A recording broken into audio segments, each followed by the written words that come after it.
If you're sitting in Beijing right now, the news coming out of New Delhi is nothing short of a strategic nightmare. The headlines are screaming that India and the European Union have finally concluded the mother of all deals.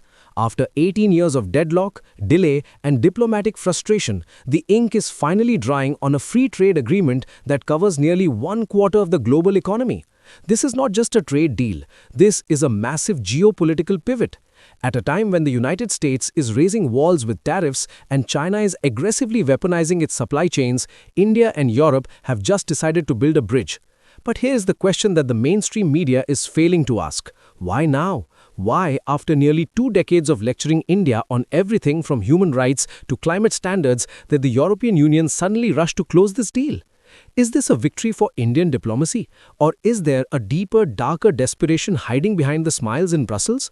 In the next few minutes, we are going to decode the hidden agenda behind this historic agreement and understand why this specific handshake changes the global order for India. To understand the magnitude of what just happened, we first need to look at the timeline. This story did not begin this week. It began all the way back in 2007. To give you some context, that is the same year the very first iPhone was released. That is how long diplomats have been arguing over this. For years, the negotiations were stuck in a coma. Europe wanted to sell its expensive Mercedes and BMW cars to the Indian middle class without paying our high import taxes. They wanted to sell their French wines and Italian cheese duty-free. On the other hand, India wanted visa access for our software professionals and doctors to work in Europe, and we wanted our textiles and leather goods to enter their market without barriers. Neither side was willing to blink. The talks were officially suspended in 2013, and for a long time, the deal was considered dead.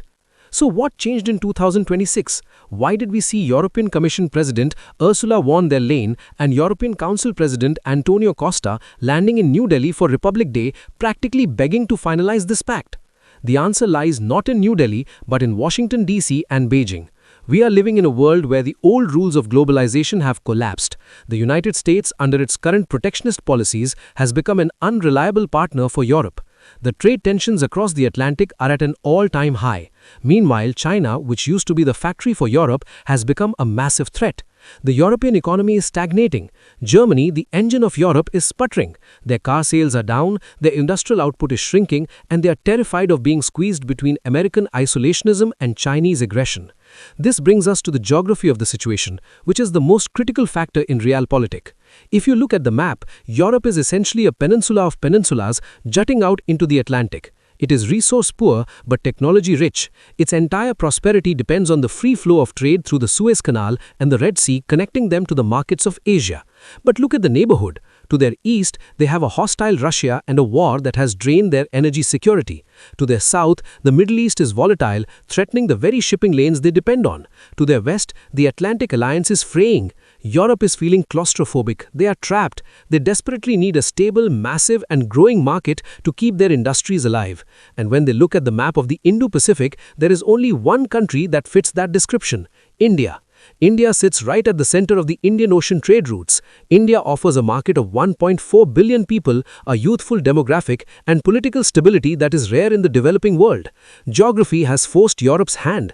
They did not come to India out of charity. They came because they had nowhere else to go.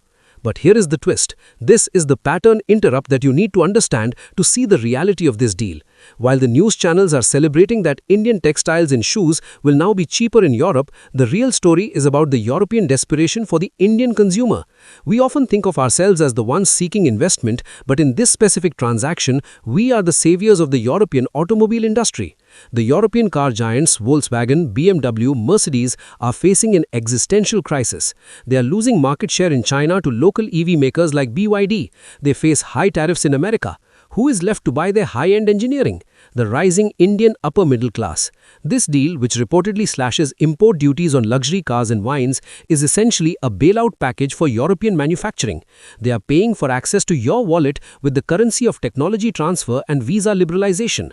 It's a classic exchange of market access for strategic survival. Now, let's conduct a hypocrisy check. It is important to be cynical when analyzing international relations. For years, the European Union has used non-tariff barriers to block Indian goods. They would talk about labor standards, environmental impact, and carbon taxes. They used moral grandstanding to protect their own markets. They lectured India on buying Russian oil, calling it funding the war, while they themselves continued to buy Russian gas through loopholes and intermediaries. So what happened to all those high moral standards today? Why are they suddenly willing to overlook their concerns? Because in geopolitics, morality is a luxury of the rich and secure. When your economy is on the brink of recession, principles are the first thing to be traded away. The EU has realized that if they continue to block India with green regulations, India will simply trade more with the global south or even Russia. The silence you hear from Brussels today regarding India's internal matters is the sound of economic necessity silencing political virtue signaling. They have realized that you cannot lecture a country that is set to become the world's third largest economy. You have to do business with them. Moving on to the strategic lesson for India. What does this mean for us? This deal is the ultimate validation of the policy of multi-alignment.